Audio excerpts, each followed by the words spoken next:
बहुत बहुत resurrection day की मुबारकबाद। और आप आज खुदावंद के घर में आए, खुदावंद आप सबको आशीषित करे अपने उस बरकत वाले हाथ से और अपने शाही खजाने से। Praise God.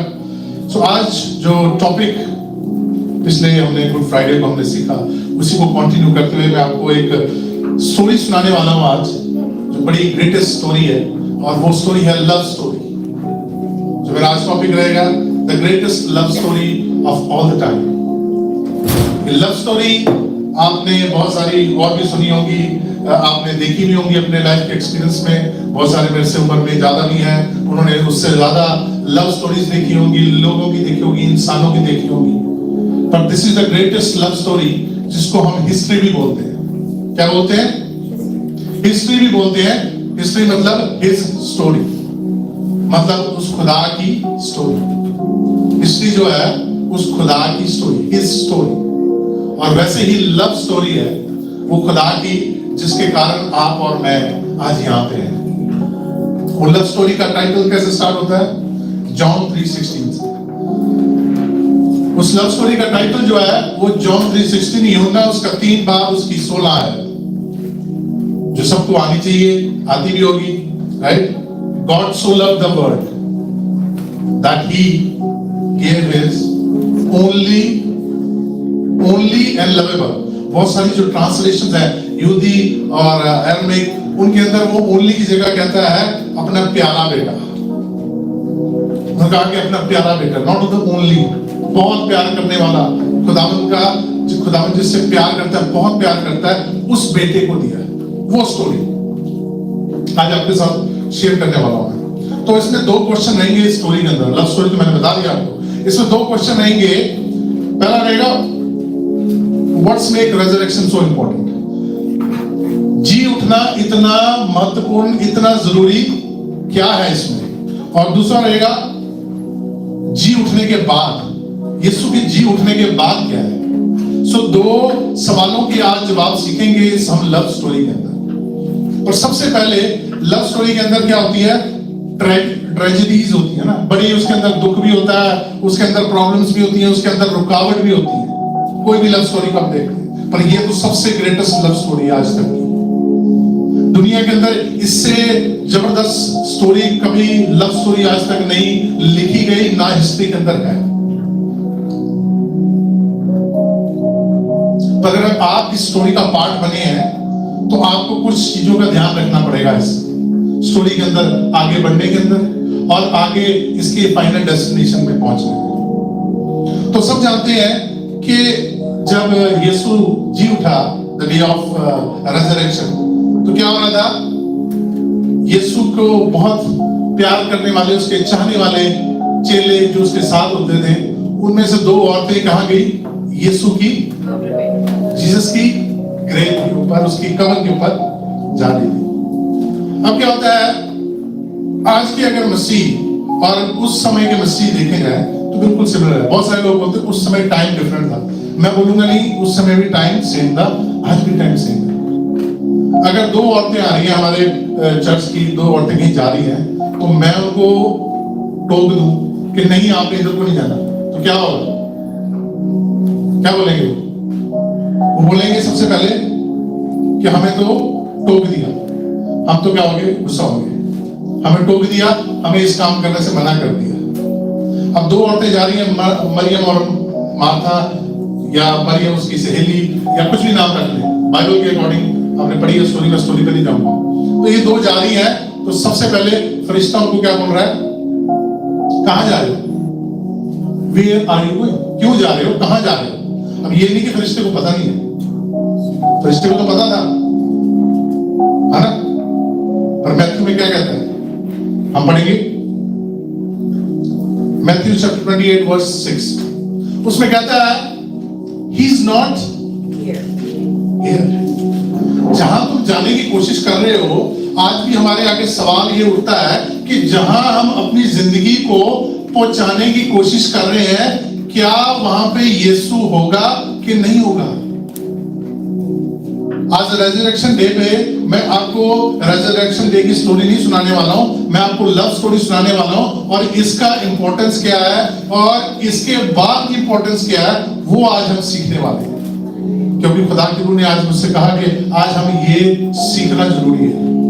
जैसे हालात चल रहे हैं दुनिया के अंदर, हमें ये जानना जरूरी है कि आफ्टर रेजरेक्शन क्या होगा है और क्या हमने करना है।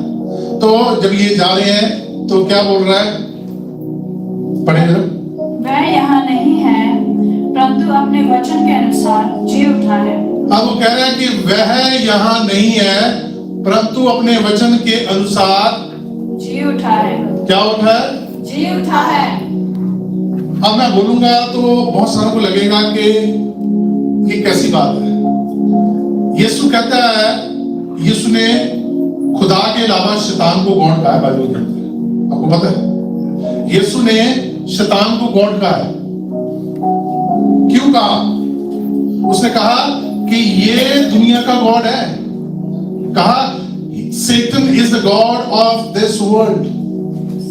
अगर आप शैतान को कहते हैं कि हम नहीं पूछते हैं, पर अगर आप दुनिया की चीजों को ढूंढते हैं दुनिया में रहते हुए, तो you are worshipping Satan because Jesus, उसने यीशु ने कहा है। और कोई भी अगर मसीह करता है तो तब उसको आगे से जवाब मिलता है कि यीशु वहां पे नहीं है। जिस दुनिया की चीज को आप कोशिश कर रहे हो अचीव करने की, जीसस इज नॉट देयर। और ये न्यू टेस्टामेंट में नहीं, प्रोवर्ब्स में भी लिखा हुआ है, प्रोवर्ब्स चैप्टर 28 में कहता है अगर दुनिया के दौलतों और शौहरतों के पीछे अगर दौड़ते हो तो आपके पास खुदावंद की बरकत नहीं है। अब ये औरतें कहां जा रही थी? ये ट्रेडिशन के मुताबिक जा रही थी। एक्चुअली वो भी अपनी जगह गलत नहीं थी, उनको सिखाया ऐसे क्या था। वो ट्रेडिशनली उस कब्र पे जा रही थी जहां पे बॉडी रखी जाती है, और वो किस लिए जा रही थी? उसके ऊपर वो बाम लगाने के लिए जा रही थी, वो मसाला लगाने के लिए जा रही थी, जिससे क्या बॉडी खराब। उनका ट्रेडिशन होता था कि कितने दिन तक? 40 डेज तक, 40 दिन तक एक शरीर के ऊपर वो जाके ट्रीटमेंट करते थे। अब वो अपने ट्रेडिशन के मुताबिक जा रहे थे। बहुत सारे मसीह भी कहते हैं कि हम जब काम कर रहे हैं तो हमें दुनिया के साथ रहते हुए काम करना पड़ेगा। जब हम रिश्ते में हैं तो हमें उस रिश्ते के मुताबिक चलना पड़ेगा। हम अगर किसी पार्टनरशिप में हैं तो हमें उस पार्टनरशिप के मुताबिक चलना पड़ेगा, भले हमें मसीह को छोड़ना पड़े, बिकॉज यही दुनिया का सिस्टम है। And Jesus says, if you follow the law of the world, you're not following me. अब ये जो दो औरतें गई, ये क्या करने गई थी? दुनिया के मुताबिक गई। फरिश्ता इनको रास्ते में रोक रहा है, कह रहा है कि वहां नहीं है। और अगर तुमने ध्यान से सुना होता, ये मैं आपको अपने आप से बता रहा हूं, वर्ष में तो इतना सा लिखा है कि जैसे उसने कहा था, पर मुझे लगता है कि अगर हम ध्यान से सुने वचन को तो फिर भी हम फॉलो करेंगे। उन्होंने ध्यान से नहीं सुना था यीशु को, कि यीशु ने क्या कहा था कि मैं मरने के बाद तीसरे दिन क्या करूंगा? तुम्हें वहां पे नहीं मिलूंगा। अब तुम्हें वहां पे मैं नहीं मिलूंगा तो मुझे वहां ढूंढने मत जाना। पर फिर भी जा रहे हैं। अभी एक बहुत सारे आप देखोगे सोशल मीडिया पे वीडियोस वायरल हो रही है ऑफ यरूशलेम लाइट वाली। अब देखेंगे वहां पे क्या चल रही है? द फायर, वो बोल रहे थे मिरेकल फायर। ट्रेडिशनल कह रहे बहुत सालों से ये चलती आ रही है कि हर रेजरेक्शन डे के दिन वहां पे वो फायर लाइट करते हैं और वो सबको आगे बांटते हैं। That's a tradition। यीशु कहता है कि मैं ट्रेडिशन नहीं हूं, ना मैं ट्रेडिशन के ऊपर चलता हूं। मैं कैसे चलता हूं? मैं जो मेरे पिता का हुक्म है, what my father says, जो मेरे पिता ने कहा है, मैं उसके मुताबिक चलता हूं। और वो क्या कहता है कि मैं वहां पे नहीं हूं, मैं दुनिया की ट्रेडिशन में नहीं हूं, मैं ग्रेव पे नहीं हूं, मैं कहां पे हूं? मैं तो स्वर्ग में। और लव स्टोरी यहां से स्टार्ट होती है। आदम के साथ प्यार हुआ और स्टोरी कहां से अब कंप्लीट या स्टार्ट होने वाली है? यीशु के साथ। और लव स्टोरी के बारे में मैंने आपको क्यों बोला है? जब हम बाइबल पढ़ते हैं, कहता कि यीशु ने, हमने देखा कि बहुत सारे चर्चेस ने, बहुत सारे लोगों ने थर्सडे सेलिब्रेट किया जिस दिन लास्ट सफर था, जिसको बोलते हैं लास्ट सफर, प्रभु भोज। जब यीशु ने अपने चेलों के साथ मिलके क्या किया, कहा कि मेरी ये इच्छा थी कि मैं इस दुख को सहने से पहले क्या करूं, तुम्हारे साथ फसा मनाऊं, पास ओवर सेलिब्रेट करूं, let me celebrate with you, है ना। और उस टेबल के ऊपर बैठ के यीशु ने क्या किया, सेलिब्रेट किया। आप और मैं खुशी के अंदर सेलिब्रेट करते हैं, राइट। अब जूइश ट्रेडिशन में ऐसा होता था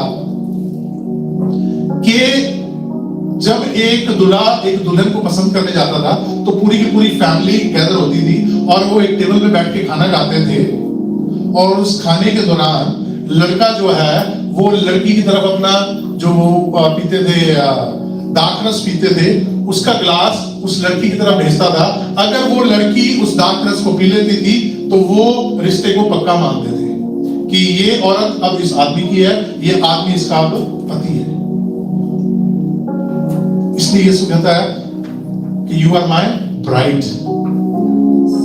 इसलिए वो प्यार करता है आपसे, आप उसकी दुल्हन, इसलिए उसने मोहब्बत दिखाई है।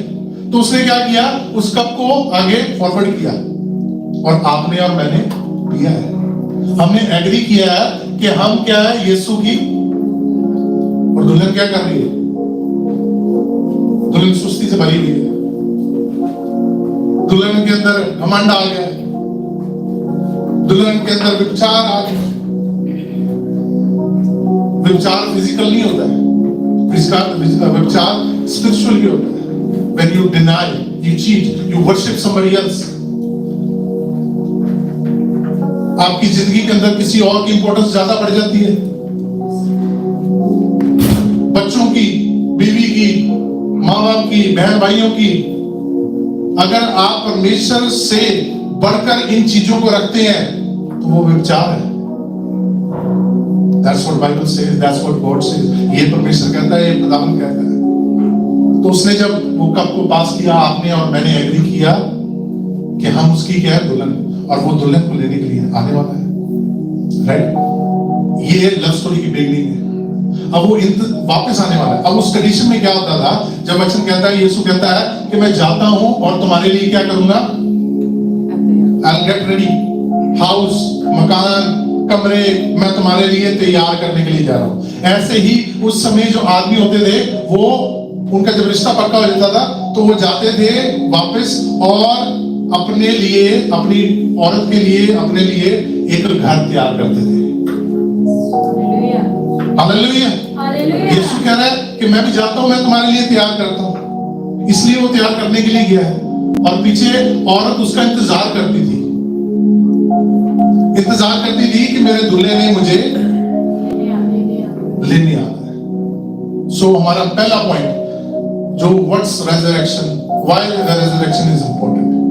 रेजरेक्शन इसलिए इंपॉर्टेंट थी क्योंकि लव स्टोरी बिना रेजरेक्शन के कंप्लीट नहीं होनी थी ना। एक मरा हुआ इंसान तो नहीं लेने आएगा ना अपनी दुल्हन को, एक जिंदा इंसान ही अपनी ब्राइड को लेने के लिए वापस आएगा। और कोई भी इंसान है वो अपनी ब्राइड कैसे जाता है, परफेक्ट। वो कैसी ब्राइड ढूंढता है, परफेक्ट ब्राइड, उसमें कोई फॉल्ट नहीं होना चाहिए। हम तो कह लेते हैं, हम अपने डिसाइड कर लेते हैं कि अब क्या करना पड़ेगा, हमें कॉम्प्रोमाइज करके जीना ही पड़ेगा। कॉम्प्रोमाइज नहीं करेंगे तो दुनिया के साथ कैसे करेंगे, कॉम्प्रोमाइज नहीं करेंगे तो हम कैसे यहाँ पे रह पाएंगे। पर यीशु कहता है कि मैं कॉम्प्रोमाइज नहीं करूंगा, I will not compromise. I am coming back to take my perfect bride. कहता है कि मैं अपनी परफेक्ट ब्राइड को वापस लेने के लिए आने वाला हूं। पर वो लव करता है, लव इसलिए करता है, और उसका जो लव करने का तरीका ये है कि वो डिले कर रहा है कि मेरी वाइफ जो है, जो मेरी ब्राइड है, वो परफेक्शन में हो जाए। वो इसलिए डिले कर रहा है कि जो ब्राइड है वो परफेक्शन में नहीं है, तो वो परफेक्शन में हो जाए। हालेलुया। इसलिए डिले कर रहा है। बहुत सारे सोचते हैं कि डिले क्यों है,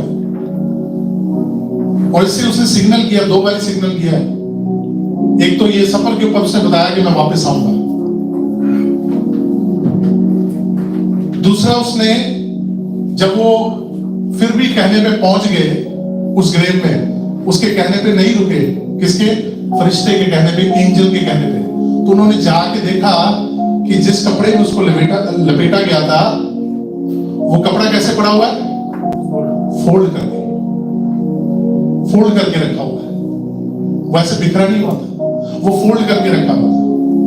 तो तब क्या होता था उस कंडीशन के अंदर, जब कोई इंसान टेबल पे खाने के लिए बैठता था, वहां पे मैनर्स थे उनके, जो तौर तरीके थे। जब कोई इंसान खाना खाने बैठता था, अगर वो कपड़े को अपने ऐसे मचोड़ के रख देगा प्लेट के अंदर, that means he is done for the day. उसने खाना खा लिया, उसके बाद वो खाना नहीं खाएगा। और अगर वो उस कपड़े को फोल्ड करके अपने टेबल के ऊपर रखता है, तो इसका मतलब है वो दोबारा, अभी वो उठ के जा रहा है और वो दोबारा खाने के लिए वापस आएगा। यीशु ने फिर अपनी ग्रेव के ऊपर इंडिकेट किया कि मैं वापस आने वाला हूं, I am coming back. Hallelujah. अब प्रॉब्लम कहां से स्टार्ट होती है? मैंने बताया था कि ट्रेजेडी होती है हर लव स्टोरी में। अब प्रॉब्लम यहां से स्टार्ट होती है कि जब वो वापस आएगा, क्या वो अपनी ब्राइड को वैसे ही पाएगा जैसे उसने जब रिश्ता फिक्स किया था? रिश्ता कब फिक्स किया? फ्राइडे को। थर्सडे को बात हुई, फ्राइडे को उसने क्या किया? फाइनल कर दिया। कैसे? उस दुल्हन का कर्ज उतार के। कौन सी दुल्हन? आप और मैं। आपका और मेरा कर्ज उतारा उसने। जो पाप का कर्ज था, हमें प्योरीफाई किया, हमें परफेक्ट बनाया। अपनी दुल्हन को क्या किया? उसने परफेक्ट बनाया। दुल्हन के अंदर कोई भी इम्परफेक्शन नहीं होनी चाहिए। कौन सी इम्परफेक्शंस है? झूठ बोलना, धोखा देना, ईर्ष्या करना, जेलसी करना, और जितनी भी बाइबल के अंदर जिक्र है बातों का, जो पाक रूह को, जो पवित्र आत्मा को पसंद नहीं है, वो सब बातें हमें इम्परफेक्शन की ओर लेके जाती है। और खुदा इम्परफेक्शन को पसंद नहीं करता है। तो कहता है कि वो, अब प्रॉब्लम यहां से स्टार्ट हो रही है। प्रॉब्लम क्या हो रही है कि जब वो वापस आने वाला है, तो वो अपनी ब्राइड को क्या परफेक्ट स्टेट में पाएगा? क्या वो परफेक्शन में पाएगा? उसके लिए हमें क्या करना है? हमें दुनिया के साथ नहीं चलना है, ट्रेडिशन को नहीं फॉलो करना है। आपने यीशु को फॉलो करना है, आपने जीसस को फॉलो करना है। कि वो कौन से ट्रेडिशन में था? वो कौन सा ट्रेडिशन को फॉलो करता था? The will of the father, कि मेरे भेजने वाले की इच्छा क्या है। उसके भेजने वाला कौन है? वो हमारा स्वर्गीय पिता है। वो हमारा स्वर्गीय पिता है जो उसको वापस भेजने वाला है। और उसके डिसीजन क्या है? उसका डिसीजन ये है कि हम पवित्रता में चलें। We walk in the righteousness. What is righteousness? Righteousness is the standard of God. खुदा का एक स्टैंडर्ड है जिसके लिए हम सिर्फ और सिर्फ तभी पूरे हो सकते हैं, जैसे हमने फ्राइडे को पढ़ा था कि तभी पूरे पहुंच सकते हैं, तभी हम उस स्टैंडर्ड तक पहुंच सकते हैं अगर हम यीशु मसीह के बीच में चलते रहते हैं।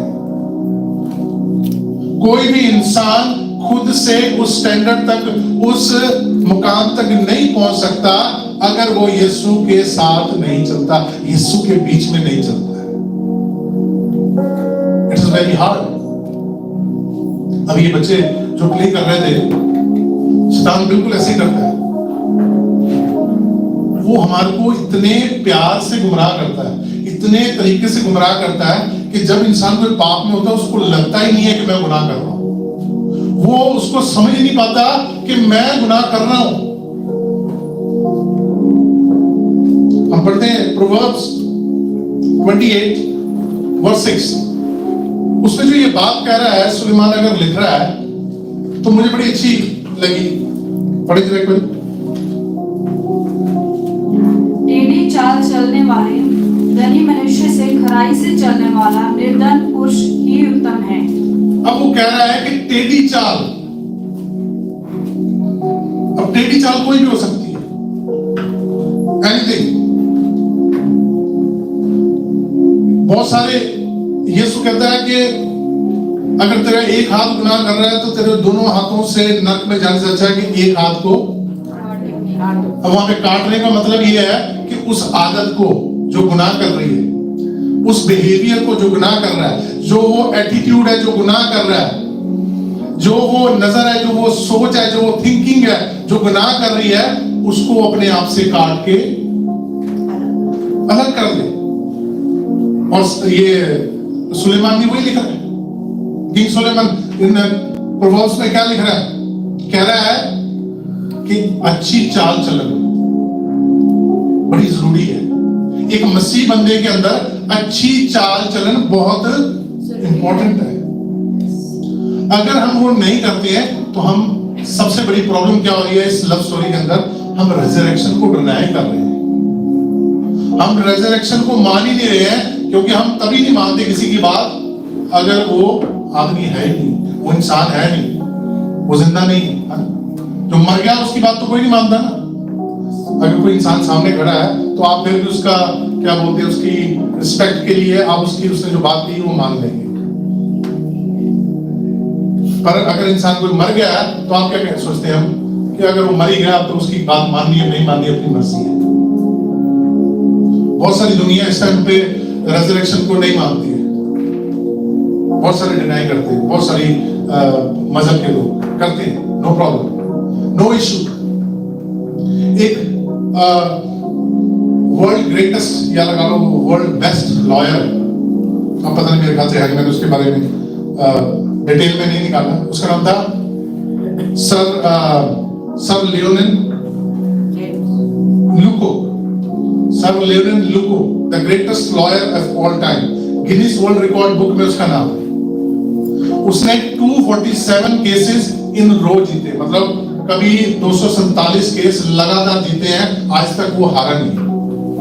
अब किसी ने उससे सवाल किया कि तू इतना बड़ा अच्छा डिफेंस लॉयर है और तू इतनी अच्छी बहस करता है या लगा लो आर्गुमेंट्स करता है, क्या आप इस बात पे एग्री करते हैं कि जीसस वाज रेजरेक्टेड? तो उसने कहा मैं इसके बारे में स्टडी करता हूं। उसने ऐसे नहीं माना, उसने बड़े साल लगाए, बहुत साल स्पेंड किए उसने इस बात को, इस स्टडी को करने में। और जब उसने ये स्टडी पूरी की तो उसने एक ही बात में, सिंपल सेंटेंस में खत्म करी बात। आप इमेजिन करें कि दुनिया का सबसे बेस्ट लॉयर, आज तक कोई लॉयर नहीं हुआ जो 247 केस कॉन्टिन्यूस एक रो में जीता। उसका नाम गिनीज वर्ल्ड रिकॉर्ड बुक में। उसने एक ही सेंटेंस पे बात खत्म की, कहता there is no doubt to be discussed. Hallelujah, hallelujah, hallelujah, praise God. वो कहता है कि कोई शक की ऐसी बात ही नहीं है कि इसके ऊपर डिस्कशन हो। पर जब हम गुनाह करते हैं तो हम वो डिस्कशन पैदा कर देते हैं रेजरेक्शन के ऊपर। जब हम कोई ऐसी बात कर रहे हैं, जब हम कॉम्प्रोमाइज कर रहे हैं, जब हम कॉम्प्रोमाइज की जिंदगी जी रहे हैं। एक और लव स्टोरी बाइबल के अंदर बड़ी फेमस है, आपको पता है कौन सी? एक नबी था, एक प्रॉफिट था, उसका नाम था होशाया। होशाया की लव स्टोरी बड़ी फेमस है। किसके साथ? एक प्रोस्टिट्यूट, एक वेश्या के साथ, गोमर।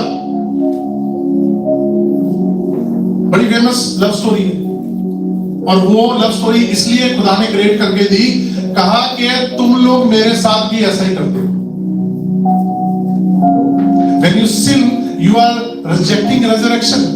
हमारा सेलिब्रेट करने का कोई फायदा नहीं है। जब हम पाप करते हैं, जब हम उसको इग्नोर करते हैं, जब हम दुनिया के साथ कॉम्प्रोमाइज करके अपनी लाइफ को जीने की कोशिश करते हैं, और हम बोलते हैं कि ये कॉम्प्रोमाइज करना। एक होता है कॉम्प्रोमाइज मजबूर होके, आपके पास कोई ऑप्शन नहीं, मोस्टली ऑप्शन होता है, पर अगर आपके पास कोई ऑप्शन नहीं है, आप मजबूर हो गए, you have to compromise. But एक होता है अपनी विल के साथ आप कॉम्प्रोमाइज कर रहे हैं। जो होशाया गोमर की स्टोरी है, उसके अंदर ये बताया गया कि आप अपनी मर्जी से गुनाह कर रहे हैं। आपके पास ऑप्शन था, आप अपनी मर्जी से आप सिन कर रहे हैं, you are sinning against God. There is two types of sin, one is against the God and one is against the human. एक होता है खुदा के खिलाफ और एक होता है लोगों के खिलाफ। जब आप विल से कर रहे हैं तो दोनों की माफी नहीं है, क्योंकि इंसान से गलती हो जाती है, बाइबल कहती है गुनाह हो जाता है, गलती हो जाती है, पर आप जान रहे हैं कि मैं ये गलत कर रहा हूं या कर रही हूं और फिर भी कर रहे हैं, फिर होली स्पिरिट इज ग्रीविंग, पवित्र आत्मा उस समय क्या करती है? दुखित होती है। वचन बताता है कि वो इतनी दुखित होती है कि वो आंखें भर भर के रोती है पवित्र आत्मा। और खुदा कहता है कि जो मेरी पाक रूह को दुखित करता है उसके लिए माफी नहीं है, उसके लिए माफी नहीं है। अभी कुछ नहीं पता लगेगा, अभी कोई प्रॉब्लम नहीं होगी, अभी बहुत अच्छा चल रहा है, क्योंकि अगर आप गुनाह में चल रहे हैं, अगर आप पाप में चल रहे हैं, अगर आप कॉम्प्रोमाइज में चल रहे हैं दुनिया के साथ, तो you are working with Satan. And if you working with Satan तो यीशु को चलेगा ही, क्योंकि आप उसी की कंपनी में काम कर रहे हैं। जिस कंपनी में आप काम कर रहे होते हैं वो आपको थोड़ी ट्रबल देंगे। क्या वो ट्रबल देगी? कोई ऐसी कंपनी नहीं है अपने एम्प्लॉय को ट्रबल दे काम करने के लिए, उसी के लिए नहीं देती है। ट्रबल कब आती है, चैलेंजेस कब आते हैं? When you are working in the opposite company या ऑपोजिट गवर्नमेंट में काम कर रहे हैं, तभी आपके साथ ट्रबल्स प्रॉब्लम्स आएंगी जब आप ऑपोजिट में चलेंगे, आप ऑपोजिशन में चलेंगे। When you accept resurrection, when you accept to be the perfect wife or bride, जब आप एकदम सही परफेक्शन वाली दुल्हन बनने के लिए यीशु के लिए तैयार है, तभी प्रॉब्लम्स आपके सामने आएंगी। अदरवाइज कोई प्रॉब्लम नहीं आएगी, बहुत स्मूथ जिंदगी चलेगी। क्योंकि यीशु ने कहा है, यीशु कहता है कि दुनिया में रहते हुए अगर तुम एक्सपेक्ट करोगे कि तुम्हारी जिंदगी आसान होगी मेरे पीछे चलना, तो तुम गलत जा रहे हो। ऐसा नहीं होने वाला है। तुम्हारे रिश्तेदार तुम्हें छोड़ देंगे, तुम्हारे बहन भाई तुम्हें छोड़ सकते हैं, तुम्हारे फ्रेंड सर्कल तुम्हें छोड़ सकता है। हो सकता है कि तुम्हारे हालात लाचारी वाले हो जाएं अगर तुम मेरे पीछे आने वाले हो, पर कहता मैं तुम्हें नहीं छोड़ूंगा, मैं तुम्हें छोड़ने वाला नहीं। और एक और बात है, जब इस बारी दूल्हा आने वाला है, बिकॉज़ हम अब रेजरेक्शन पे बात करेंगे, व्हाट आफ्टर रेजरेक्शन, क्योंकि रेजरेक्ट करके वो जिंदा होके वो तो आसमान पे चला गया, हम सेलिब्रेट इसलिए कर रहे हैं क्योंकि वो वहां पे चला गया। अब वो वापस आने वाला है, तो मेन हमारा फोकस क्या होना चाहिए? दूल्हे के वापस आने में, उसने वापस आना है उस तैयारी में। अच्छा, अब यहाँ पे एक और प्रॉब्लम है, बाइबल बताती है कि वो इस जमीन पे नहीं आने वाला है। रेवल्यूशन बताती है, प्रकाशित वाक्य में लिखा है कि वो जमीन पे नहीं आने वाला है। उसने इस जमीन के ऊपर पैर नहीं रखना है कि आप जाके पकड़ लेंगे, माफी मांग लेंगे उस औरत की तरह। कौन सी वैश्या थी, एक चंगाई पाना चाहती थी, 12 साल से बीमार थी, उसने उस समय जाके क्या कर लिया? पल्ले को छू लिया, क्योंकि यीशु कहां था? जमीन पे था। अब वो जमीन पे आने वाला नहीं है, so there is no choice. हम आसमान में उड़ नहीं सकते, हमारे तो पंख नहीं लगे। बाइबल कहती है कि किसको उठाएगा? वो जिनके साथ, जो परफेक्शन में उसके साथ है, उनको क्या उठाने वाला? अपने साथ बादलों में। सो ये जो मीटिंग होने वाली है, ये जो वेडिंग होने वाली है, ये कहां पे होने वाली है? टोटली हमारे आउट ऑफ रीच है। सो कोई चांस ही नहीं है कि हम किसी तरीके से इसके अंदर कॉम्प्रोमाइज करके घुस जाएंगे वेडिंग में, बिकॉज ये आउट ऑफ रीच होने वाली है। इस लव स्टोरी के अंदर जो प्रोग्राम होने वाला है, जो सेलिब्रेशन होने वाली है, जो मेल मिलाप होने वाला है, वो आउट ऑफ द वर्ल्ड होने वाला है, because he is not gonna come to this world. वो शैतान के राज में यीशु नहीं आने वाला है। वो कहता है मैं इस दुनिया में नहीं आने वाला, मैं तुम्हें ऊपर उठा दूंगा। हालेलुया। जैसे मैं आसमान में उठाया गया हूं, एग्जैक्टली वैसे ही आई एम गोना रेज, मैं तुम्हें उठाने वाला हूं। ब्रदर्स एंड सिस्टर्स, अजीजों, हम क्या तैयार हैं? द कमिंग ऑफ जीसस, यीशु के आने के लिए हम तैयार हैं। यीशु जब आने वाला है, इस रेजरेक्शन डे को हम ना डिनाई करें, हम परफेक्शन की ओर दौड़े। हमारी जो कोशिश होनी चाहिए वो परफेक्शन की होनी चाहिए, वो कहता है नोबडी इज परफेक्ट, पर कहता है कि you can run for perfection. और उस कहता है कि दौड़ ऐसी दौड़ो कि परफेक्शन की ओर दौड़ो, कि आप परफेक्ट वो दुल्हन बन सके, आप और मैं उस परफेक्ट दुल्हन की तरह तैयार हो सके कि जब वो दुल्हा आए, when the groom comes, वो जब राजा जब वो बादलों पे आए, उस घोड़े के ऊपर वो सवार होके अपने फरिश्तों के साथ आए, आप और मैं उसके साथ कहीं ये ना हो उन दो औरतों की तरह। कहां जा रहे हो हम? कब्र की ओर। क्या करने के लिए? यीशु ने कहा था वो आएगा, तो चलते हैं। आज वो वाले चर्च में चलते हैं, आज उस बड़े मेगा चर्च में चलते हैं, वहां पे सेलिब्रेशन करेंगे, उनके साथ मिलके करेंगे।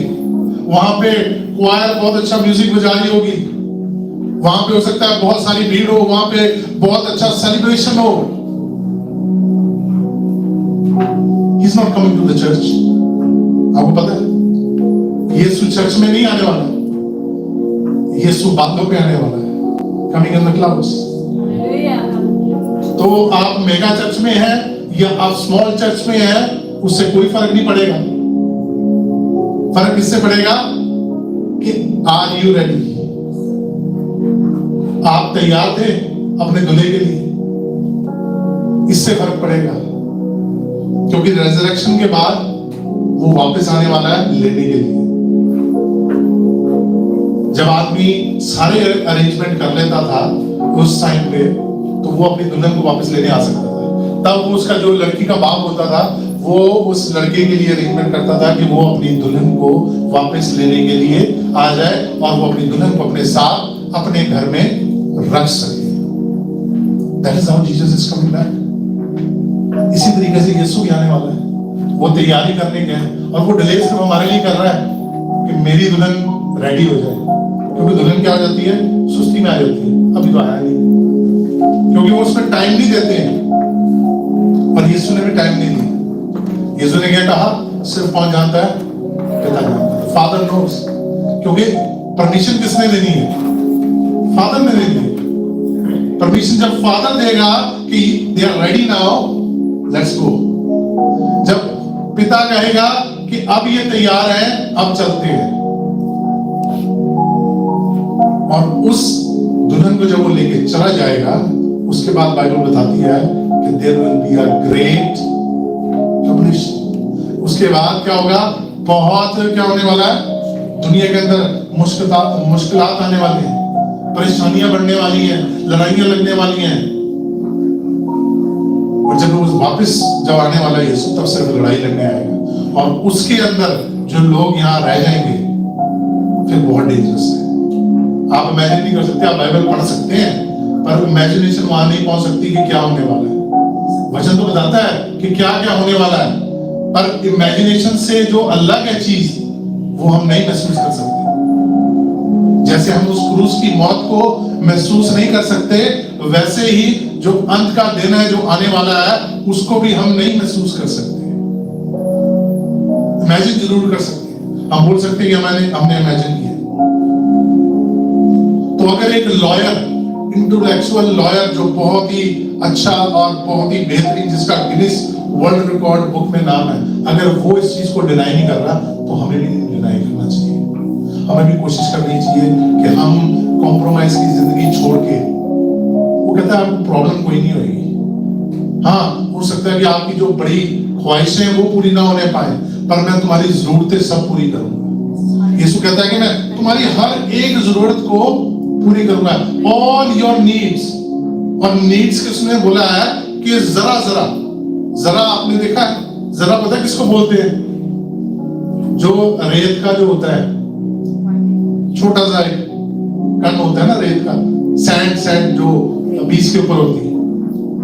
कहता है कि उसकी साइज की भी अगर आपकी जरूरत है तो मैं उसको पूरा करूंगा, बट इस बात की गारंटी नहीं देता कि आपकी जो एक्स्ट्रा ख्वाहिशें हैं वो पूरी करूंगा ना। और ना ही वो कहता है कि इसके पीछे दौड़ो। कहता तुम मेरे राज की खोज करो। ऑन दिस डे, आज हम सेलिब्रेट कर रहे हैं ब्रदर एंड सिस्टर्स। हमारी सेलिब्रेशन ये चाहिए कि हमारा राजा, हमारा मुक्तिदाता, our redeemer, वो वापस आने वाला है। उसके लिए हम रेडी हैं, उसके लिए हम तैयार बैठे हैं कि जब वो आए तो उसके साथ हम ढाले जाएं। ना कि ये हो कि उसने भी मेरे को बताया कि कब आने वाला था, उसने बताया नहीं, टाइम नहीं बताया, तो कोई सुनेगा? फ्लायर नहीं मिला, यहाँ पे फ्लायर का बड़ा मसला है, ये मेरे को समझ नहीं आता। अगर आपने फ्लायर नहीं बनाया है तो वो लोग आते नहीं है। आपने फोन करके बता दिया टाइम, आपने सब बता दिया, आपने फ्लायर नहीं बनाया है तो बोलेंगे फ्लायर नहीं मिला हमें। अब यीशु कौन सा फ्लायर बनाने वाला है ये मेरे को नहीं पता है, और किसके नाम का बनाने वाला है ये मेरे को नहीं पता है। ये सच की बात है, मैं ऐसे नहीं बता रहा आपको। When the Jesus come, मुझे नहीं पता वो कौन सा फ्लायर भेजने वाला है इनको जब वे पहुंचेंगे। और अगर फ्लायर नहीं मिला तो फिर ठीक है, आप अपने, वो अपने, सब अपने अपने एंजॉय करेंगे, क्योंकि उसके बाद दुनिया का राज आपको मिलने वाला है। You'll be the king। जब वो रैप्चर हो जाएगा तो क्या बन जाएंगे हम? क्योंकि पॉपुलेशन कम हो जाएगी ना, तो जितने पीछे रह जाएंगे वो क्या बन जाएंगे? सारी प्रॉपर्टी, जितनी जमीन, दुनिया की जितनी दौलत, जितने जेमस्टोन, जितने हीरे जवाहरात, वो सब उन लोगों के हो जाएंगे। कितनी खुशी की बात है। हालेलुया, खुशी की बात है। हालेलुया, सही बोल रहे हैं। हाँ, खुशी की बात है।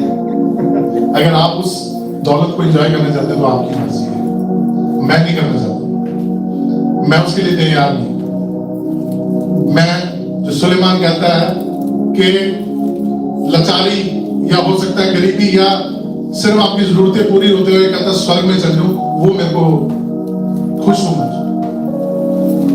कि जरूरत मेरी पूरी हो रही है, उसमें खुश है। पर कॉम्प्रोमाइज करते हुए जिंदगी गुजारना मसीह के अलावा वो नहीं। हालेलुया, क्योंकि इस लव स्टोरी के अंदर जब वो वापस आने वाला है तो ये जो हमारा दुल्हा है इसका नेचर थोड़ा सा डिफरेंट है। ये कॉम्प्रोमाइज नहीं करेगा। आजकल जब बॉयफ्रेंड गर्लफ्रेंड्स या लगा लो हस्बैंड वाइफ या जो भी है, उनका प्यार ऐसा है कि वो अपनी वाइफ के लिए कॉम्प्रोमाइज कर सकते हैं, वाइफ हस्बैंड के लिए कॉम्प्रोमाइज कर सकती है, उसके नेचर को, उसकी हर बात को। पर यहाँ यीशु नहीं करने वाला है। उसने कहा कि मैंने ऑलरेडी पेड, सारा कुछ मैंने तेरे लिए निछावर कर दिया। कोई आदमी अपनी औरत के लिए जान देता है? कोई देता है? कोई नहीं देता। कोई औरत अपने आदमी के लिए जान देती है? नहीं देती है। जितना मर्जी प्यार करती हो, देती है? नहीं देती है। बोलो यार, नहीं देती है। आप लोग भी बोलो। आदमी कोई देता है? नहीं देता, नहीं देता, नहीं देता। पर यीशु ने क्या कहा? मैंने तेरे लिए अपनी जान दी। ऐसा प्यार किया मैंने तेरे से, मैंने ऐसा प्यार किया, मैंने तेरे लिए कोड़े खाए, मैंने ऐसा प्यार किया, मैंने तेरे लिए अपने कील रखवाए, मैंने ऐसा प्यार किया कि मैंने अपने सिर के ऊपर कांटों का ताज पहना है। That is love। इसलिए ये लव स्टोरी ग्रेटेस्ट है ऑल टाइम। ये लव स्टोरी के अंदर यही फर्क है। आज की लव स्टोरीज की तरह नहीं है। आज हुई, कल खत्म होगी, फिर तीसरी स्टार्ट होगी, फिर दूसरी स्टार्ट होगी, फिर चौथी स्टार्ट होगी। रोजाना लव हो जाता है, नया लव हो जाता है, और ताजा लव होता है, फ्रेश लव।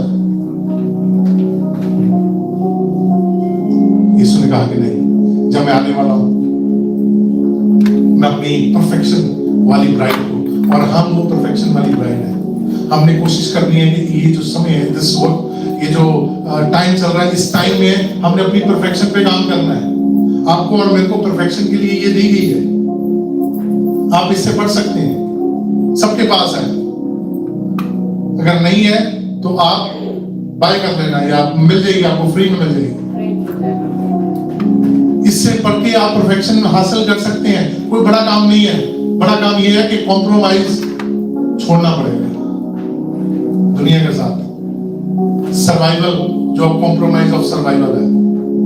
यीशु कहता है कि मैं तेरी मदद करूंगा, आई विल हेल्प यू। ये पूरे तेरे रास्ते में मैं तेरी मदद करूंगा। यीशु ने गाइड किया ना अपने चेलों को, उनको बोला कि जब तुम घर से निकलो तो क्या लेके निकलना, जेब भर के निकलना, अपना इंतजाम करके निकलना, क्या बोला उनको, कुछ मत लेके निकलना। कैसे जाना, खाली आ जाना, ये जो पहन रखा है बस इतना सा लेके निकलना, रास्ते में मैं तुम्हारे लिए कुछ ना कुछ इंतजाम कर ही दूंगा। I will prepare because I am the way. Yeshu ने कहा आई एम द वे, क्योंकि रास्ता मैं हूं। जो मेरे साथ चल रहा है उसके लिए रास्ते में सब कुछ अवेलेबल होगा। और यीशु ने कहा मैं सच्चाई हूं, क्योंकि यही सच्चाई है। And I am the resurrection. Yeshu क्या कहता है, आई एम द रेजरेक्शन। मैं वो जीवन हूं जिसके लिए तुम चल रहे हो। मैं ही वो जीवन हूं और कोई नहीं है। ना आपकी बीवी, ना आपके बच्चे, ना आपके माँ बाप, ना आपके बहन भाई, ना आपके अपना, नॉट इवन योरसेल्फ, ना आपका ये शरीर कहता है ये भी नहीं। जीवन कौन है, यीशु है। Only Jesus, the Jesus of Nazareth. Yeshu नासरी, नासरत का वो यीशु, वो रेजरेक्शन है। Hallelujah, hallelujah. आई नो कि हम रेजरेक्शन के दिन आज ईस्टर सेलिब्रेशन कर रहे हैं, तो ब्लेसिंग वाला होना चाहिए। This is the blessing. यही ब्लेसिंग है कि अगर आप रेजरेक्शन को रिकॉग्नाइज कर रहे हैं, उसको मानते हैं कि हाँ यीशु मेरे लिए मरा और जी उठा, तो that is the blessing. Hallelujah, यही ब्लेसिंग है। ये ब्लेसिंग हमारे साथ चलने वाली है। ये ब्लेसिंग हमारी जिंदगी भर चलने वाली है, लॉन्ग टर्म चलने वाली है, जब तक यहाँ पे है और इसके बाद भी। जैसे वो कर रहे थे प्ले के शैतान बोलेगा कि नहीं नहीं नहीं नहीं नहीं, इसके बाद जिंदगी कुछ नहीं है, अभी जी लो जो जीना है। अभी आप जो कर लेंगे इस लाइफ में रहते हुए वही सब कुछ है। अभी जैसा आप एंजॉय कर लेंगे, अभी जैसा आप अपने आप को महसूस कर लेंगे, अभी जो अपने आप के लिए आप कुछ कर लेंगे वही है। और यीशु क्या कहता है, देयर इज अनदर लाइफ जो मैंने तुम्हारे लिए तैयार की है, दैट्स इटर्नल। ये इटर्नल नहीं है, ये खत्म होने वाला है शरीर। इसको जितना मर्जी संभाल लो, जितना मर्जी इसके लिए कुछ कर लो, अच्छे से अच्छा आप कपड़ा बाय कर लो या इसके लिए खाने के लिए बाय कर लो, ये सब चीजें आपके लिए खत्म हो जानी है। Because eternal life is Jesus. वहां पे कहता है कि इन चीजों की जरूरत नहीं पड़ेगी। अभी हम जितनी मेहनत करते हैं all around the world people, मैं सिर्फ अमेरिका की बात नहीं कर रहा हूं, सब दुनिया में सब लोग मेहनत करते हैं। हर कोई मेहनत करता है, काम करता है। किस लिए काम करता है, कि इसको हम मेंटेन कर पाए, इसकी ख्वाहिशों को, इसकी जरूरतों को हम, इसकी डिजायर्स को हम क्या कर सकें, मेंटेन कर सकें। कई बार वो मीम्स भी आते हैं, क्या कौन इंसान था जिसके दिमाग में आया कि हमने क्या करनी है, प्रोग्रेस करनी है। नहीं तो क्या कर रहे थे, सब अपना अपना जंगल में जाते थे, खाते थे, एक मारते थे, सारा परिवार मिलके एक जानवर खा लेता था या फ्रूट खा लेते थे जंगल के अंदर, और क्या चल रहा था, सब सही चल रहा था। पर कहता किसी के दिमाग में आया कि हमने क्या करनी है, प्रोग्रेस करनी है। और प्रोग्रेस के नाम पे कौन कर रहा है, 2-4 गिनती के लोग हैं जो प्रोग्रेस कर रहे हैं, बाकी सब क्या कर रहे हैं, चूहे की तरह दौड़ रहे सर्कल में, कमा रहे हैं, खा रहे हैं, फिर कमा रहे हैं, खा रहे हैं, फिर खत्म हो जा रहा है, फिर कमा रहे हैं, खा रहे हैं, सर्कल के अंदर चल रहे हैं। प्रोग्रेस कितने कर रहे हैं, गिनती के 5-6 लोग हैं जो बैठे हुए आराम से, वो भी नहीं हट रहे, वो फिर वो आगे से आगे चलते जा रहे हैं। Because this life is going to end.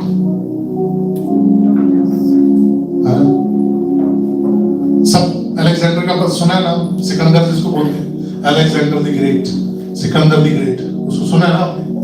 तो वो जब मरा है वो क्या कहता है, कहता मेरे हाथ बाहर निकाल देना। जितना मैंने पूरी दुनिया को कॉन्कर किया है, लड़ाइयां लड़के मैंने दुनिया के ऊपर कब्जा किया है, तो जाते हुए मैं क्या कर रहा हूं। अब बहुत सारे इसके ऊपर बोलेंगे कि जिसके पास नहीं होता वो तो यही बात बोलता है, बाकी लोग कमाई करने की सोचते नहीं। इसका इस बात का कोई लॉजिक नहीं है। उसने सिर्फ इतना सा बताया है कि जब आप सिर्फ इस चीज के पीछे दौड़ते रहते हो तो आप बहुत सारी चीजें वो सबसे ज्यादा अपनी माँ से प्यार करता था।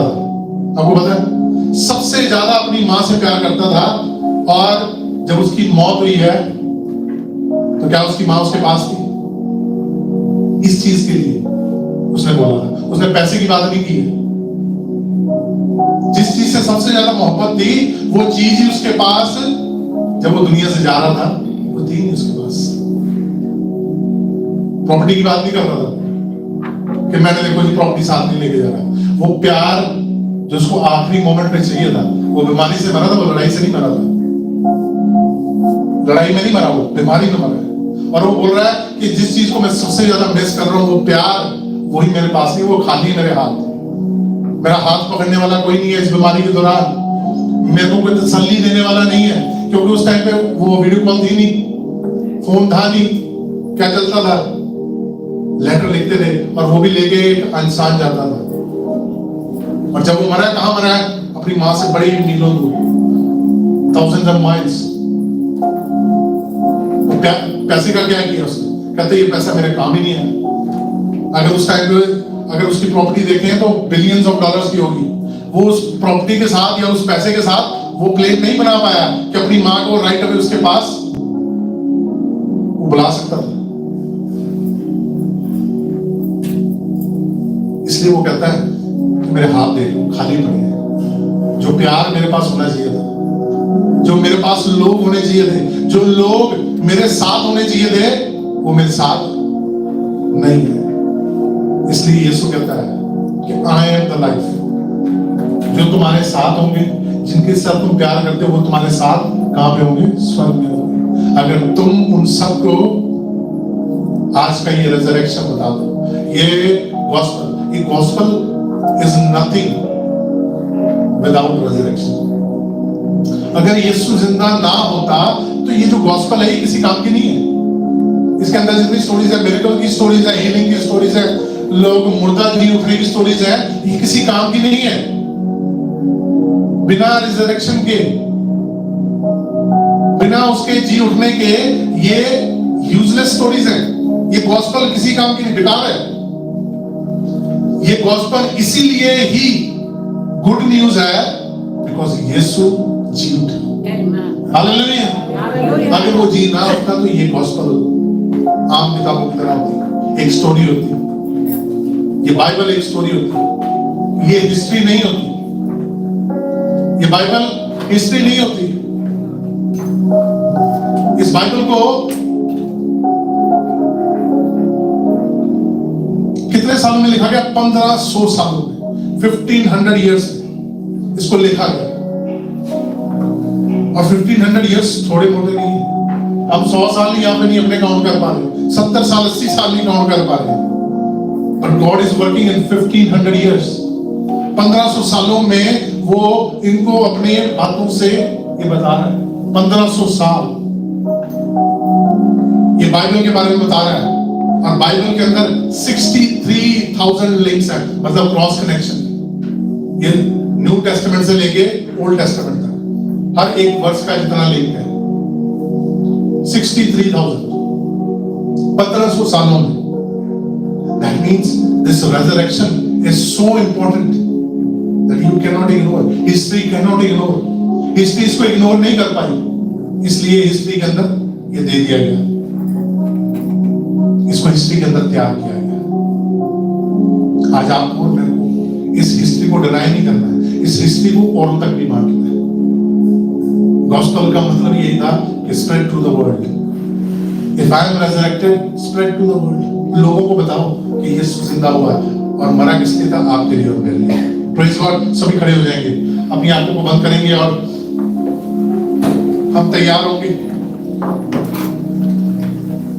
प्रार्थना में जाएंगे कि आज खुदावंद इस द डे ऑफ रेजरेक्शन जो आपने दिया है आज हमारी जिंदगियों में, हम ये रेजरेक्शन डे का खुदावंद औरों तक इस गॉस्पेल को, इस वचन को पहुंचाने वाले हों।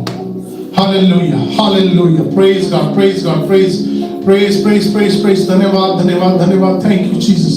हम परमेश्वर जी मांगते हैं हर एक के ऊपर आपकी दया, आपकी करुणा, जितने भी खुदावंद आपकी प्रेजेंस में बैठे हैं, जो खुदावंद अपने घरों में बैठे हैं या जिसको मीडिया के थ्रू सुन रहे हैं खुदावंद, उन सब के ऊपर आपकी प्रेजेंस होने पाए, आपकी दया होने पाए खुदावंद। आज इस रेजरेक्शन डे में खुदावंद वो दुनिया के साथ कॉम्प्रोमाइज नहीं, पर खुदावंद आपके वचन के साथ खड़े होके वो आने वाले समय में चलने पाए, ताकि जब आप इनको लेने के लिए वापस आओ खुदावंद, ये खुदावंद आपके साथ जाने पाए, आपके साथ ये बादलों में उठाए जाए खुदावंद, आपकी दुल्हन आपको तैयार मिले, आप परफेक्शन में मिले खुदावंद, ताकि वो आसमान के ऊपर आपके साथ जाने पाए।